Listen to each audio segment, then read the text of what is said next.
नमस्कार दोस्तों, एक बार फिर से आपका स्वागत है हमारे इस यूट्यूब चैनल प्रिपरेशन अड्डा पर। आज की इस वीडियो में हम आप लोगों के लिए एक बहुत ही महत्वपूर्ण जॉब की नोटिफिकेशन लेकर के आए हैं। उसके लिए जो ऑनलाइन एप्लीकेशन है अभी तक शुरू नहीं हुआ है। 1 सितंबर से उसकी जो ऑनलाइन एप्लीकेशन है शुरू होने वाली है, लेकिन उसकी जो नोटिफिकेशन है उसकी पूरी जानकारी हम आप लोगों को देने वाले हैं। मतलब एक-एक की पॉइंट्स को समझने की कोशिश करेंगे कि उसके लिए योग्यता क्या चाहिए और एप्लीकेशन फीस कितनी है, टोटल कितनी वैकेंसी निकली है। तो जैसा कि आप लोग इस पीडीएफ को देख करके समझ गए होंगे कि ये बीपीएससी टीआरई 4 की जो परीक्षा है उसके बारे में मैं बात कर रहा हूँ। तो हाँ, बिल्कुल मैं उसी के बारे में बात कर रहा हूँ। आज के इस वीडियो में इस नोटिफिकेशन के एक-एक की पॉइंट्स को समझेंगे। इसके बाद जब 1 सितंबर से इसकी ऑनलाइन एप्लीकेशन शुरू होगी तो इसी चैनल पर आपको मतलब एक वीडियो मिलेगी जिसमें आपको बताया जाएगा कि इसके लिए आप स्टेप बाय स्टेप कैसे अप्लाई कर सकते हैं। तो बीपीएससी टीआरई 4 यानी बहुत लंबे समय से जिसका इंतजार था, बिहार लोक सेवा आयोग द्वारा जो टीआरई 4 की परीक्षा की बात कही गई थी, घोषणा की गई थी शिक्षा मंत्री द्वारा, उसकी जो वैकेंसी है अब आ चुकी है, उसका जो नोटिफिकेशन है वो आ चुका है। ठीक है। विज्ञापन संख्या 14/2026 है। चतुर्थ चरण की विद्यालय अध्यापक भर्ती परीक्षा है ये शिक्षा विभाग बिहार के द्वारा। टोटल जो पोस्ट है 32,388, बहुत बड़ी पोस्ट है, 32,388 पोस्ट है। ठीक है। इसके बाद इसकी जो एप्लीकेशन है ऑनलाइन होने वाली है। अच्छा, यहाँ पे जो देखिए, यहाँ पे कहा गया है कि प्राथमिक विद्यालय के मूल कोटि वर्ग वो 1 से 5 तक के विद्यालय अध्यापक के लिए कुल 3,847 पद, यानी प्राइमरी स्कूल यानी 1 से लेकर के 5 तक जितने भी मतलब स्कूल हैं, प्राइमरी स्कूल के लिए जो टोटल सृजित पद हैं वो 3,847 हैं। ठीक है। उसके लिए आप यहाँ पे देख सकते हैं विषय और कैटेगरी वाइज यानी सब्जेक्ट और कोटि वाइज जो है यहाँ पे सब कुछ मतलब जानकारी दे दी गई है। इसमें से हम लोग एक के बारे में जानकारी लेते हैं। इसके बाद सारी चीजें उसी तरीके से है। मान के चलिए जो सामान्य विषय है, ठीक है, सामान्य विषय, उसमें 1224 अनारक्षित वर्ग यानी अनरिजर्व कैटेगरी वालों के लिए मतलब रिजर्व है पोस्ट। ईडब्ल्यूएस कैटेगरी वालों के लिए 239 पोस्ट। ठीक है। जिसमें से देखिए इसमें कहा गया इनमें महिलाओं के लिए 50% क्षैतिज आरक्षण के तहत आरक्षित पदों की कोटिवार संख्या, यानी 50% टोटल महिलाओं को यहाँ पे आरक्षण दिए गए हैं। 237 मतलब यहाँ पे देख सकते हैं 66 पद बैकलॉग हैं, टोटल 303।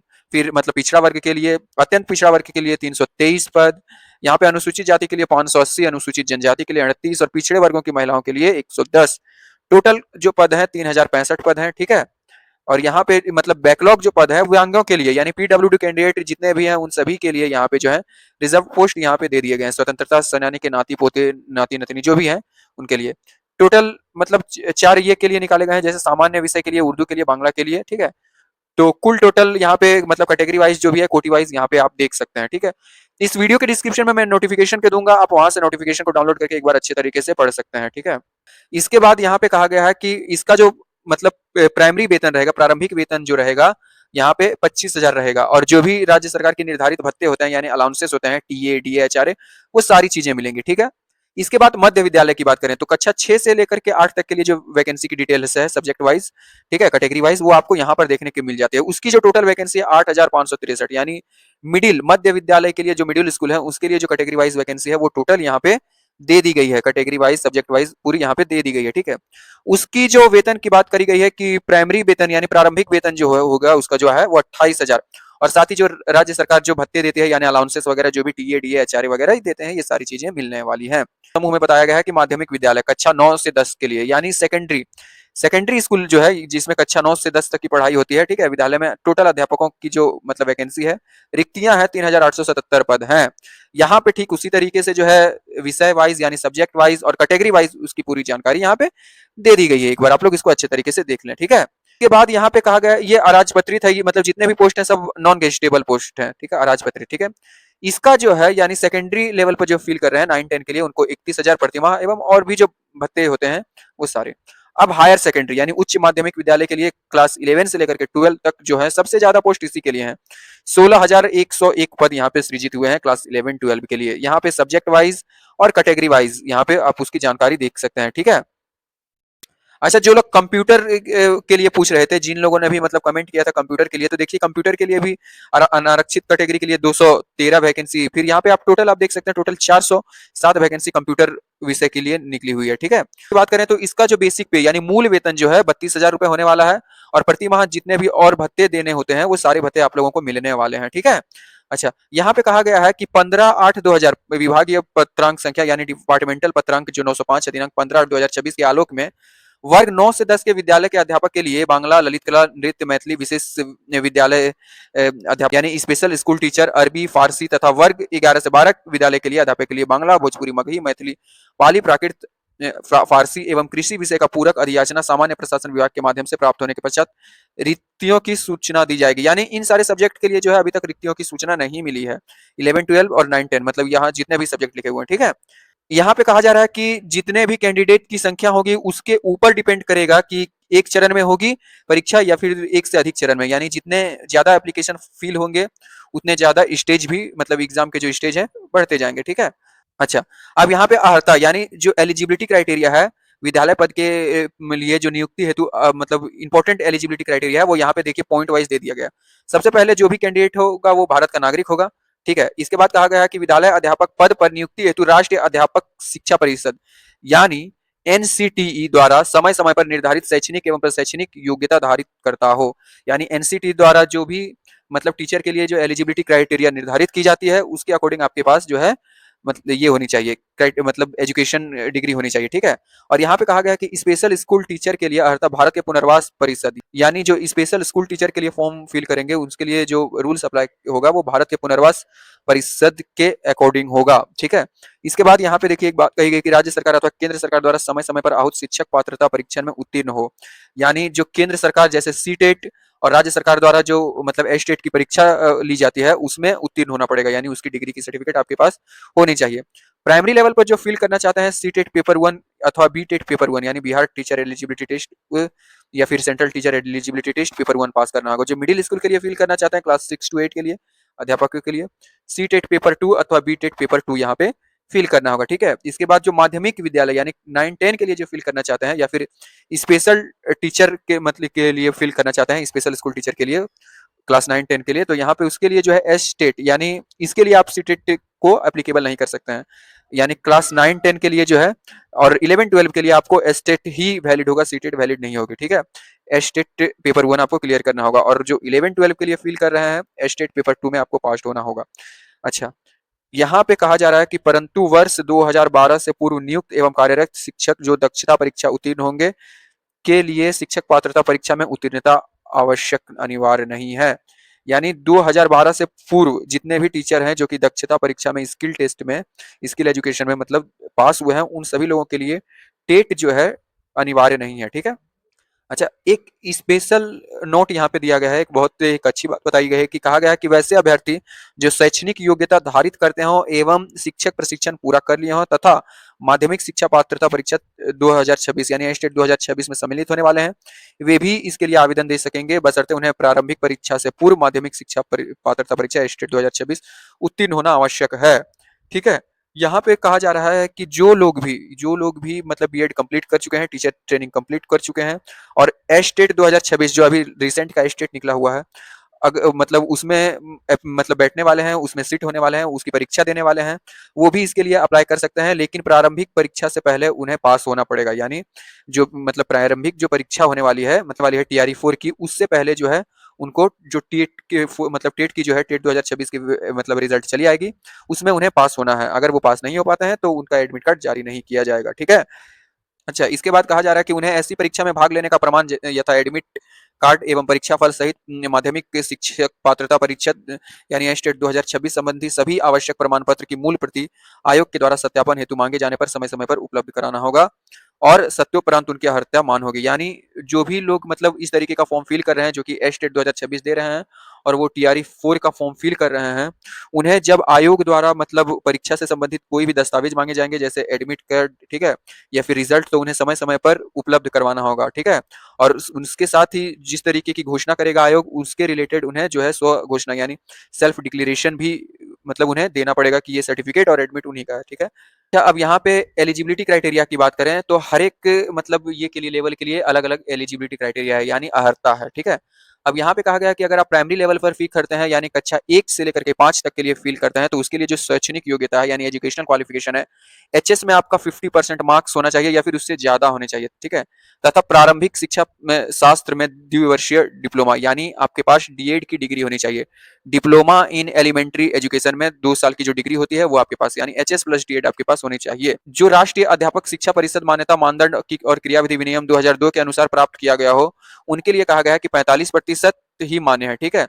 इसके बाद यहाँ पे कहा गया है तीसरी जो ये है योग्यता है, न्यूनतम 50% अंकों के साथ उच्चतर माध्यमिक यानी एचएस और 4 वर्षीय प्रारंभिक शिक्षा शास्त्र में स्नातक यानी बीएलएड, जो 4 वर्षीय इंटीग्रेटेड कोर्स निकाली गई है बीएलएड की, ठीक है।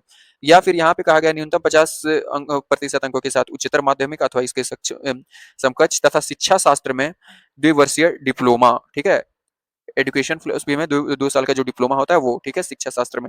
इसके बाद यहाँ पे कहा गया है स्नातक अथवा प्रारंभिक शिक्षा में 2 वर्षीय डिप्लोमा, चाहे किसी भी नाम से जाना जाता हो। इतने सारे क्राइटेरिया हैं, ठीक है। इस तो आप लोग एक बार सही तरीके से देख लें सभी, मतलब मैं इस नोटिफिकेशन को जो है इस डिस्क्रिप्शन में डाल दूंगा, ठीक है।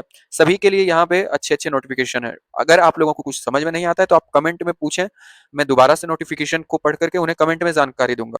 अब यहाँ पे आयु सीमा यानी एज लिमिट की बात करें तो यहाँ पे उसकी जो कट ऑफ डेट है 1 अगस्त 2026 रखी गई है, ठीक है। मतलब जो कट ऑफ डेट है उसकी 1 अगस्त 2026 तक रखी गई है और मतलब अधिकतम यानी जो न्यूनतम और अधिकतम उम्र है 1 अगस्त 2026 के आधार पर ही की जाएगी।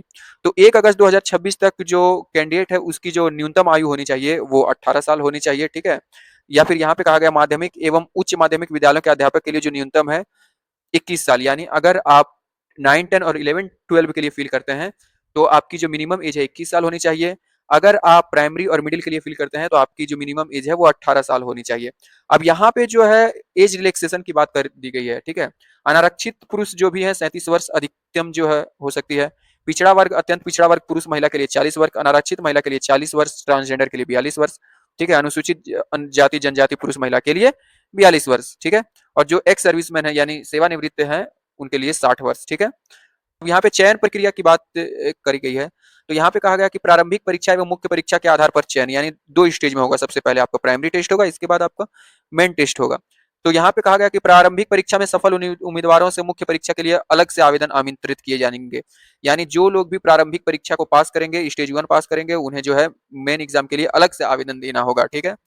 इसके बाद यहाँ पे कहा गया कि प्रारंभिक एवं मुख्य परीक्षा में आवेदन में दी गई सूचनाओं में भिन्नता होने की स्थिति में आवेदन को मुख्य परीक्षा में सम्मिलित होने से वंचित किया जा सकता है। यानी अगर प्रारंभिक और मुख्य परीक्षा में आपने जो एप्लीकेशन फिल करते इस टाइम जो भी आपने मतलब जानकारी दी है दोनों समान होनी चाहिए। अगर दोनों अलग अलग रहती है तो आपका जो एप्लीकेशन है वो निरस्त कर दिया जा सकता है या फिर स्टेज 2 में आपको अलाउ नहीं किया जा सकता है। अच्छा, प्रारंभिक परीक्षा की जो प्रतियोगी टाइप की परीक्षा होगी यानी कॉम्पिटिटिव टाइप की, सामान्य अध्ययन विषय की होगी। यहाँ पे कहा गया है सभी प्रश्न वस्तुनिष्ठ प्रकृति की यानी एमसीक्यू टाइप की होगी। परीक्षा 2 घंटे की होगी। कुल 150 अंक होंगे। प्रत्येक अंक, एक प्रश्न के लिए 1 अंक होगा, ठीक है। और 1/3 आपका नेगेटिव नकारात्मक अंक होगा, ठीक है। नेगेटिव मार्किंग आपका 1/3 होगा। प्रत्येक प्रश्न के लिए आपको 5 विकल्प यानी ABCD 5 विकल्प प्रदान किए जाएंगे, ठीक है। जिसमें से कोई एक आपको चूज करना है। इसके बाद प्रारंभिक परीक्षा जस्ट एक जांच परीक्षा होगी, ठीक है। इसका मतलब आपकी मेरिट से, योग्यता से कोई लेने देने नहीं है। प्रारंभिक परीक्षा महज एक जांच परीक्षा होगी। अब उसमें से जो मिनिमम कट ऑफ जारी होगी उस कट ऑफ के भीतर जो भी लोग आएंगे उन्हें स्टेज 2 के लिए बुलाया जाएगा। अब प्रारंभिक परीक्षा में देखिए सामान्य विज्ञान, राष्ट्रीय अंतर्राष्ट्रीय महत्व की समसामयिक घटनाएं, भारत का इतिहास, बिहार का इतिहास, सामान्य भूगोल, बिहार के प्रमुख भौगोलिक प्रभाव, ये सारी चीजें मिलने वाली है। अब मुख्य परीक्षा का स्ट्रक्चर यहाँ पे दे दिया गया है। देखिए मुख्य परीक्षा भाषा, अर्थ एवं सामान्य अध्ययन, ठीक है, विषय जो ये रहने वाली है, ठीक है। यहाँ पे संख्या प्रश्नों की टोटल 150 है, जिसमें भाग 1 से लेकर के 30, मतलब भाग 1 में 30 और भाग 2 में 120। परीक्षा की अवधि 2.5 घंटे, कुल 150 अंक की गई है। यह कह रहा है कि यह पत्र 2 भाग में होंगे, भाग 1, भाग 2। भाग 1 आपका भाषा अर्थ है, यानी जिस भी भाषा से आप फील करते हैं उसके लिए, अंग्रेजी, हिंदी, उर्दू, बांग्ला भाषा का व्यावहारिक ज्ञान। इस भाग में अर्थांक से कम 30%, यानी प्रिलिमिनरी में जो है आपको जो है 30% मार्क्स लाना होगा, ठीक है। इसके बाद भाग 2 सामान्य अध्ययन, जिसमें गणित, मानसिक क्षमता, सामान्य जागरूकता, विज्ञान, सामाजिक विज्ञान, ये सारी चीजें पूछी जाएगी। और ये सारी चीजें SCERT, NCERT से संबंधित होंगे, यानी सिलेबस SCERT या फिर NCERT लेवल के होंगे। ठीक उसी तरीके से सभी के लिए जानकारी यहाँ पे दे दी गई है, ठीक है। तो आप लोग एक बार अच्छे तरीके से देख लें। अच्छा, यहाँ पे मेधा सूची यानी मेरिट कैसे बनेगी। वर्ग 1 से 5 तक के विद्यालय अध्यापक के लिए मेधा सूची का निर्धारण। यहाँ पे कहा गया कि मुख्य परीक्षा के प्राप्तांक भाग 2 के आधार पर आयोग सफल अभ्यर्थियों की औपबंधिक मेधा सूची तैयार करेगा। भाग 2 सामान्य अध्ययन के प्राप्तांक समान होने की स्थिति में भाषा के विषय के प्राप्तांक के अनुसार मेधाक्रम निर्धारित होगा। यानी सबसे पहले तो ये कोशिश की जाएगी कि भाग 2 यानी जो आपकी जो मेन टेस्ट होगी, मेंस टेस्ट होगी, उसमें जो भाग 2 भागों में परीक्षा होगी, भाग 1 और भाग 2। तो भाग 2 की जो परीक्षा है उसी के आधार पर जो है आपका जो है सिलेक्शन होगा। लेकिन अगर ऐसी स्थिति आती है कि 2 कैंडिडेट का भाग 2 में एक ही मार्क्स आया है तो उनके लिए फिर भाग 1 में जो मतलब मार्क्स लाए हैं उनको भी काउंट किया जाएगा। यानी एक से अधिक कैंडिडेट के भाग 2 में समान नंबर आते हैं तो उनके लिए भाग 1 जो भी है मतलब भाग 1 भी लिया जाएगा, भाग 1 भी काउंट किया जाएगा। सब सारी चीज़ों के लिए मतलब जितने भी लेवल के हैं यानी 6, 7, 8, 9 सभी के लिए सेम नियम अपनाई जाएगी, ठीक है? इसमें किसी भी प्रकार का साक्षात्कार यानी किसी भी तरीके का इंटरव्यू आपका होने वाला नहीं है। अच्छा, इसकी जो इम्पोर्टेंट डेट है, यहाँ पे कहा गया है कि भुगतान प्रारंभ करने की तिथि 1/9/2026, अंतिम तिथि 29/9/2026 यानी 1 सितंबर से 2026 से शुरू होकर 29 सितंबर 2026 तक चलने वाली है। इसकी ऑनलाइन आवेदन 1 सितंबर से लेकर के 30 सितंबर तक चलने वाली है, ठीक है? तो यहाँ पे देखिए अप्लाई करने के प्रोसेस के बारे में बताई गई है कि सबसे पहले आपको बीपीएससी की वेबसाइट पर जाके ओटीआर यानी वन टाइम रजिस्ट्रेशन करना होगा। इसी चैनल पर आपको बीपीएससी ओटीआर करने की प्रक्रिया का पता चल जाएगा। आप लोग एक बार अच्छे तरीके से हमारे चैनल पर देख लें या फिर इस वीडियो के डिस्क्रिप्शन में ही बीपीएससी का ओटीआर कैसे करना है उसके बारे में हम आप लोगों को जानकारी देंगे, ठीक है? यहाँ पे कहा गया है कि instruction for DigiLocker account यानी जिन लोगों का भी डिजी लॉकर अकाउंट है वो डिजी लॉकर का मेरी पहचान पोर्टल से खुल जाएगा, यानी वो सारे लोग अपने जो है डिजी लॉकर के माध्यम से इस अपने सारे सर्टिफिकेट को वेरीफाई करवा सकते हैं, मतलब बीपीएससी के ओटीआर रजिस्ट्रेशन के लिए। प्रोफाइल क्रिएशन के लिए बात बताई गई है, जब आपका ओटीआर हो जाएगा, ओटीआर कंप्लीट होगा तो आपके मोबाइल नंबर पर एक आपको जो है मतलब आपका पासवर्ड और रजिस्ट्रेशन वो दोनों आपको रिसीव हो जाएगा। दोबारा से आपको लॉगिन करने के बाद आपको ये सारी चीजें फिल करनी होगी, पर्सनल इन्फॉर्मेशन, एड्रेस इन्फॉर्मेशन, ये सारी चीजें आपको फिल करनी होगी, ठीक है? तो जब इसका ऑनलाइन एप्लीकेशन शुरू होगा तो ऑनलाइन एप्लीकेशन को कैसे फिल करना है उसके बारे में भी मैं आप लोगों को स्टेप बाय स्टेप पूरे प्रोसेस को बताऊंगा। आप लोगों को चिंता करने की कोई जरूरत नहीं है, ठीक है? बने रहिएगा हमारे साथ। मतलब उसके लिए आप ऑनलाइन कैसे अप्लाई करेंगे और मतलब उसके लिए पेमेंट कैसे करेंगे, किस मोड से करेंगे, ये सारी चीजें आप लोगों को मेरे इस चैनल पर उसी दिन मिल जाएगी जिस दिन इसकी ऑनलाइन एप्लीकेशन मिलेगी। तो आशा करता हूं कि आपको हमारे द्वारा दी गई जानकारी पसंद आई है। अगर पसंद आई है तो हमारे इस चैनल प्रिपरेशन अड्डा को लाइक और सब्सक्राइब करना ना भूलें। साथ ही बेल आइकन को दबाना ना भूलें ताकि सारी लेटेस्ट जॉब की जानकारी आप लोगों को मिलती रहे। धन्यवाद।